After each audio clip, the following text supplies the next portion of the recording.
Monsoon 2023 is upon us. Really a wonder to behold. It's a season that brings needed rain to our state. But it's also a season that brings danger. Whoa! Dry washes become torrents. Give me your other hand! Give me your other hand! First responders react. Microbursts take out power and threaten aircraft in the sky. Lightning strikes without warning. Homes and people at risk. Dust storms turn day into night. The time has come to prepare.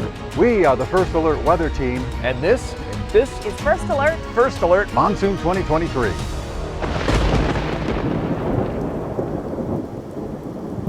So what exactly is the North American monsoon? Well, believe it or not, it's the most regular occurring weather pattern in the world. It's right behind the four seasons. Now, monsoon, plain and simple, means a seasonal wind shift. Our normal weather pattern here in our desert climate is west to east. It's a dry airflow, also known as the westerlies. But in our summer months, as our temperatures soar and the landmass heats up, low pressure or a thermal low sets up off the Baja Peninsula, and this high pressure ridge shifts and it lands near the Four Corners region. Now, the clockwise circulation around this high imports a lot of moisture up from the south. It actually taps humidity from the Gulf of Mexico, the Gulf of California, even the Pacific Ocean.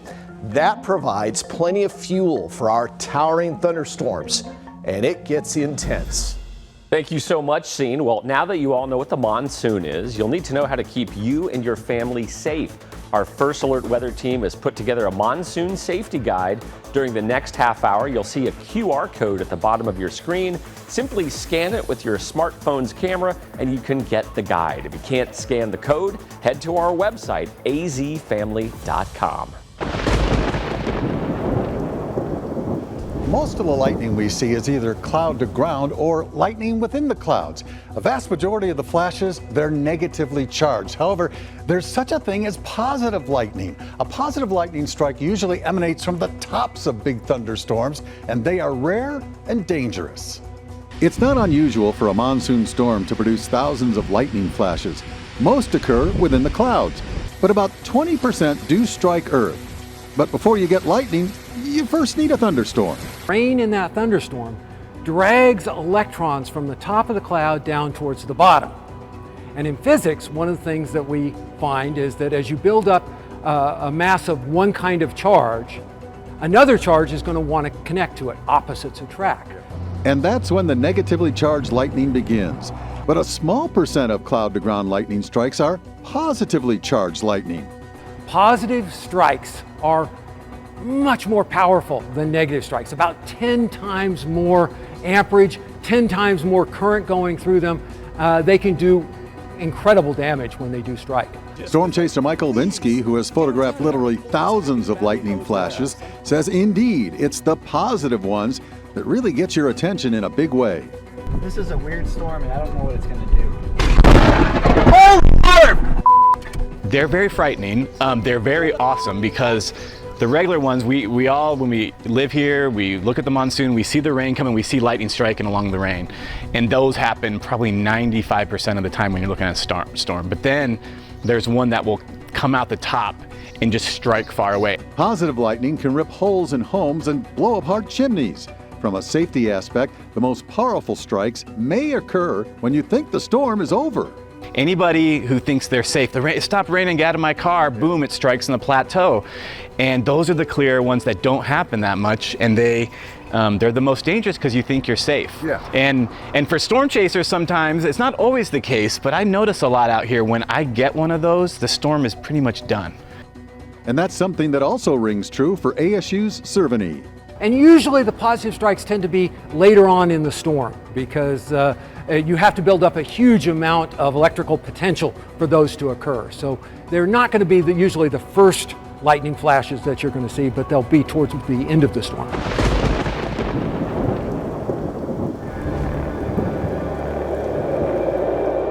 Large dust storms known as haboobs form when strong winds flow down and outward from a thunderstorm. This outflow can pick up a ton of dust and cover a large area within minutes. Some of these storms can reach heights as high as 10,000 feet, and have winds up to 80 miles per hour. Now, what makes these storms so dangerous is the dust can create near zero visibility, making driving nearly impossible. It can also cause mechanical issues for planes and halt flights at airports. All this dust can also cause respiratory issues for many people. It'll be interesting to see, with all the moisture we received this past winter, well, that created a lot of growth of weeds and grass in open fields. This may be helpful to hold the dust near the surface when storms pass. The power of Mother Nature is on full display during monsoon season. One clap of thunder can take your breath away. So how do we keep our kids safe while also teaching them storms don't have to be scary? When it comes to an Arizona summer, we get it all. Hot, rain, there's lightning, flash flood, dust storms, humid sometimes, thunderstorms, sometimes there's even hail. It's no surprise monsoon season can be a scary season for our little ones. I get scared. Why? Because I don't like when there's lightning and thunder and rain. Scared.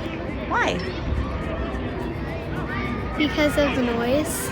A little bit scared because we're in Arizona. We don't get a lot of them. We know those fears because we're parents too. My kids are 7 and 9. Samantha freaks out.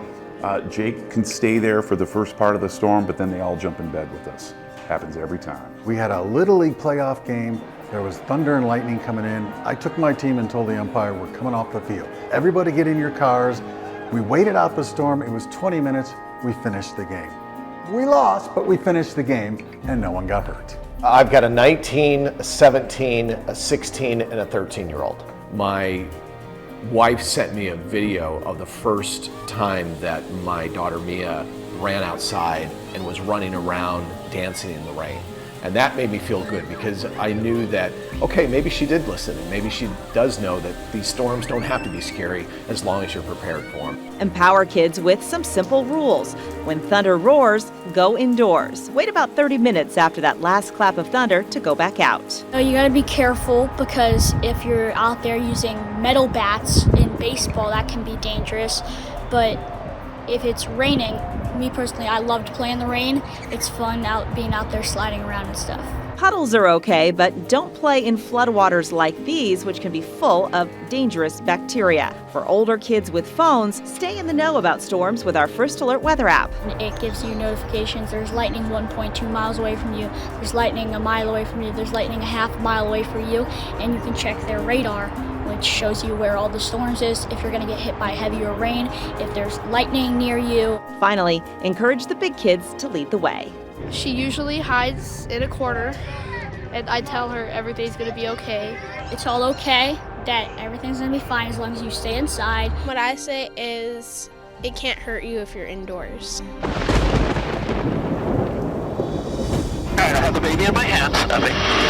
Baby's inside. We see these water rescues all the time, but you might not know just how dangerous these really are. What first responders go through to be sure they are ready to help those in need.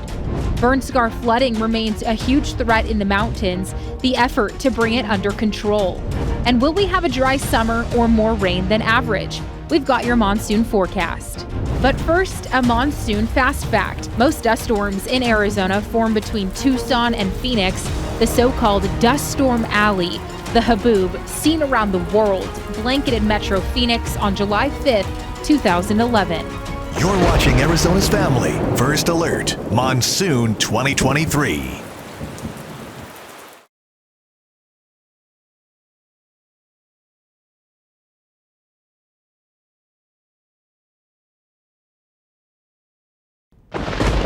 You're watching Arizona's Family First Alert Monsoon 2023.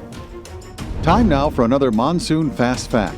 The average monsoon storm lasts only about 30 minutes, but the storm of the century produced 3.29 inches of rain in Phoenix during one day, September 8th of 2014.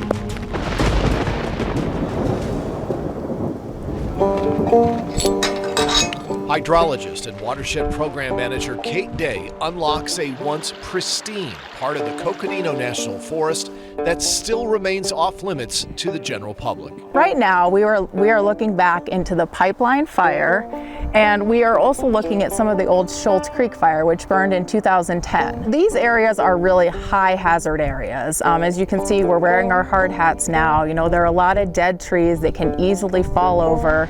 Roads can get washed out. The sheer power of flash flooding after monsoon storms last summer is clear and evident everywhere you look. Deep gashes in the once fertile forest floor, huge rocks and dead trees just tossed aside from water racing down these blackened hillsides. And a channel like this can go during the monsoon from just looking like this to literally just being full of debris and water within the space of a few minutes. This is part of the Coconino National Forest that burned during the Schultz fire back in 2010. Now, 13 years later, notice how different the hillside looks. Lots of downed trees and shrubbery. That's actually a good thing. It helps hold the soil in place.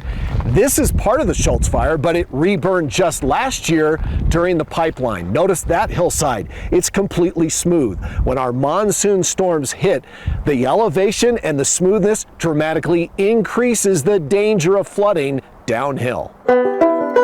Sandbags still in place from last year mark these cluster of homes that sit below the burn scars as construction crews race to finish a variety of measures to control these floodwaters. We have these channels that are kind of coming off these hillsides, and when those come down into the flat areas, we're actually digging those out and putting in large rock erosion control structures that spread out that flow and allow that sediment and water to slow down before it enters the communities.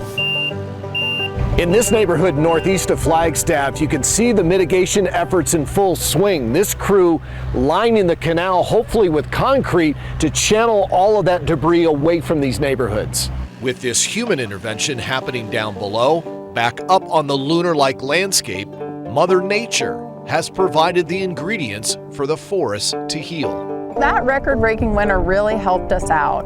We also had a very kind of slow snow melt. We didn't get a rain on snow event, which really kind of would result in more flooding. So that's really helped us with the green up. How important is it for people to keep an eye on the weather? It is incredibly important. I think people don't realize how flashy these systems can be. Like I said, they can go from nothing to just massive flows within a matter of minutes.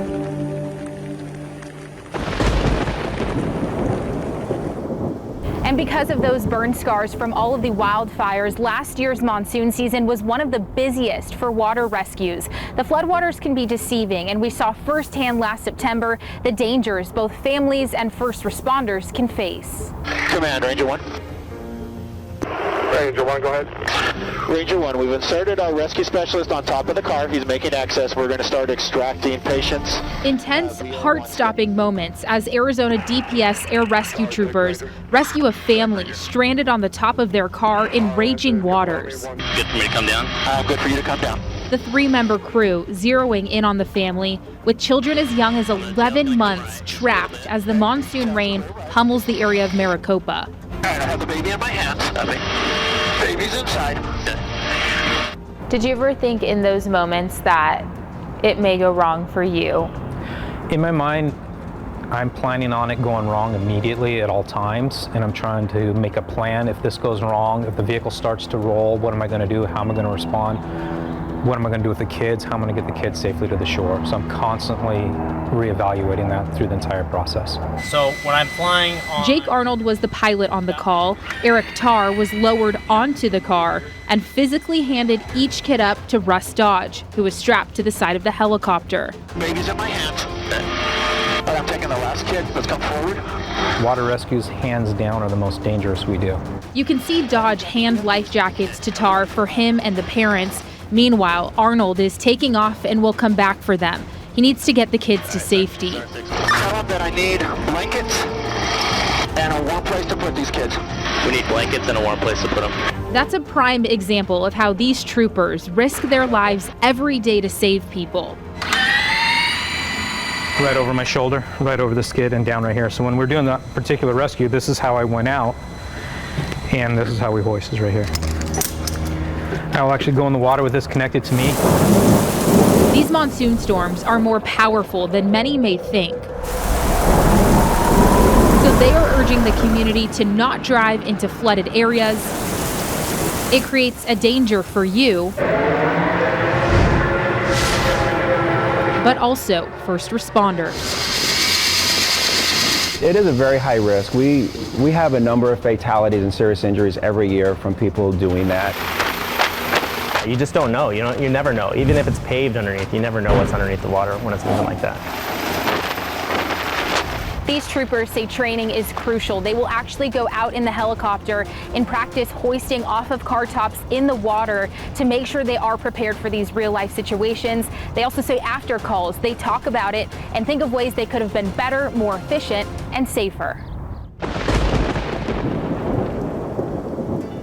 Have you ever noticed after a really good monsoon thunderstorm, the desert has this sweet, sweet smell to it? Well, it's not the smell of rain, but it's the smell of this desert bush, the creosote bush. It has different chemicals on its leaves that get released during one of our good storms. And some research says it might actually be good for your health. The research done last year at the University of Arizona suggests that the smell of the desert could be good for your psychological and physiological health, with benefits to the mind and the body. Scientists compared walking in the Sonoran Desert to Shinrin-yoku, or forest bathing, a Japanese practice of walking in the forest to take in smells that benefit your health. They looked at 35 distinct biogenic volatile organic compounds in their study from plants that cover the desert floor and suggest that they could have anti-inflammatory and antidepressant properties. So next time after one of our really good rains, get outside, take a walk, take in those smells, because they may be doing the body good.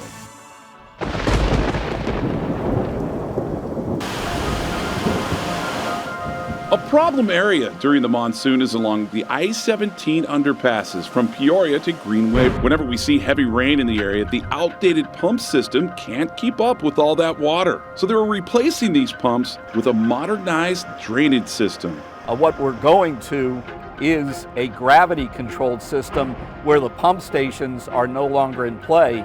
That gravity system allows the water to move, again, naturally by the angling of the pipelines, and it makes its way either into detention basins or into channels so that ultimately that water can be delivered to the AC/DC channel that's near Dunlap Avenue.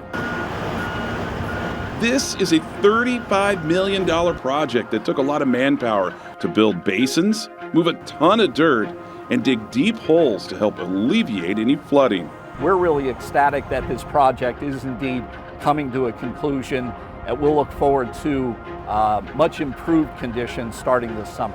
Work on the project started in early 2020, and as you heard, they'll have everything up and running this summer. Perfect timing for this year's monsoon. These sudden downdrafts of wind can wreak havoc on a neighborhood. But did you know they're harder to detect than tornadoes? And a hot, dry summer or a humid monsoon full of rain. Your 2023 monsoon forecast is just ahead. Time now for another Monsoon Fast Fact. An average monsoon storm produces 52 million gallons of rain, enough to fill 80 Olympic-sized pools. You're watching Arizona's Family First Alert, Monsoon 2023.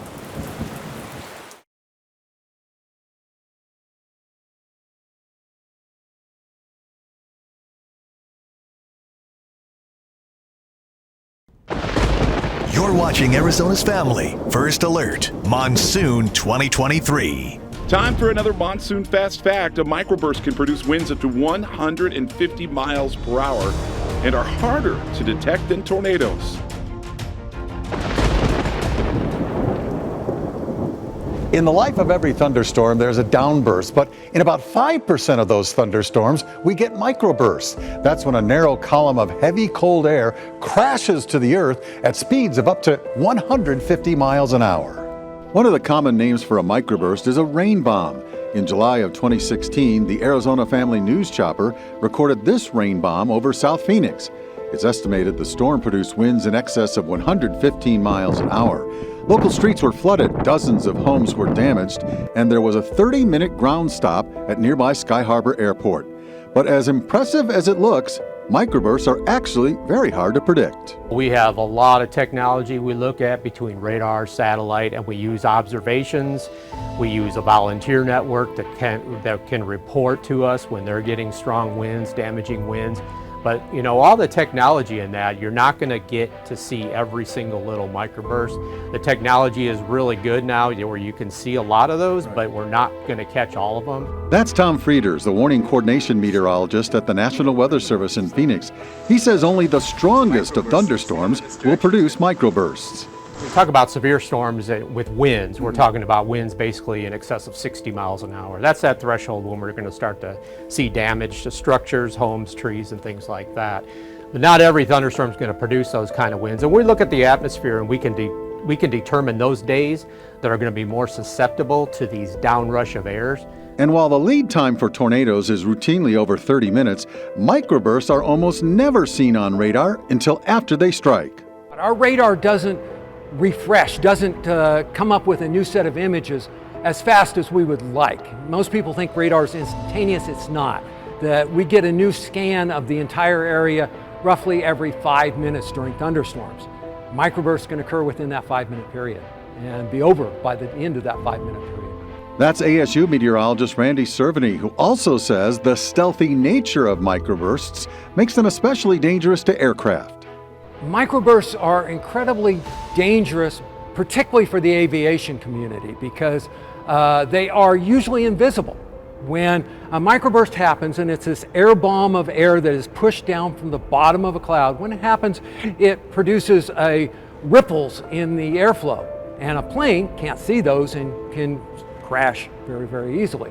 Since microbursts are so tough to warn on, Frieders says we should all key in on longer-term forecasts, which indicate an uptick in monsoon activity that may occur for a given day. He also adds that you can presume that if a severe thunderstorm warning is issued for your area, a microburst is possible. Pay attention to our messaging ahead of time and see those days that are more particularly dangerous for those type of situations and prepare for those. And again, tie down those loose items or just prepare for severe thunderstorms in general. Monsoon thunderstorms can bring widespread damage to cities, with power infrastructure taking some of the worst beatings. It's interesting because, you know, most of the valley will go no issues at all, and then you'll have pinpointed areas that just seem to get hit hard. Robert Horn has been through plenty of storms with the Salt River Project over the past 25 years. He's the guy we want around when storms hit. His job is to get SRP crews on the ground to repair downed power poles. These last 2 monsoon seasons have been pretty robust for us and really caused a little bit more damage than we would normally see in a monsoon season. And so we definitely had to ramp up. 60, 70, even 80-mile-per-hour wind gusts racing out of clouds are responsible for snapping these wooden power poles like twigs. Last year's monsoon was a doozy, too, with storms sending a record number of poles to the ground. APS and SRP, the 2 main power companies in Phoenix, had to replace more than 1,100 wooden power poles. That doesn't typically happen, and so yeah, you know, the weather is definitely a mighty force to reckon with. Our storms can be so ferocious, they bend massive metal structures like this transmission tower.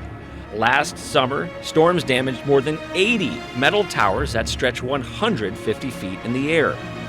And when these lines go down, the power can go out. And no power means no air conditioning on our blazing hot days. That's why Horn and crews monitor storms just like us, so they're ready to get to work and get the power flowing again. You know, it happens pretty quick, pretty fast, and then it's gone, and we're just left to kind of pick up the damage afterwards. The easiest way to stay in the know when it comes to our monsoon weather is through our free First Alert weather app. Our app includes local radar so you can see storms as they move in. Lightning alerts tell you how far the latest strike is from your location. There's a link to stream our AZ Family newscast live and an easy way to send us your weather photos and videos from across Arizona. You'll also find rainfall totals for your neighborhood. And you can control the alerts and notifications just for Phoenix, maybe Flagstaff too, or the app can update you live wherever you are. It's free for Apple and Android. It's time for our annual First Alert Monsoon Forecast. We don't think Monsoon 2023 is going to be anything like the past 2 seasons when much of the state got abundant rain. Right now, the outlook indicates we'll see drier than average conditions and it will be hotter than usual. On behalf of the First Alert Weather Team, thanks for watching First Alert Monsoon 2023.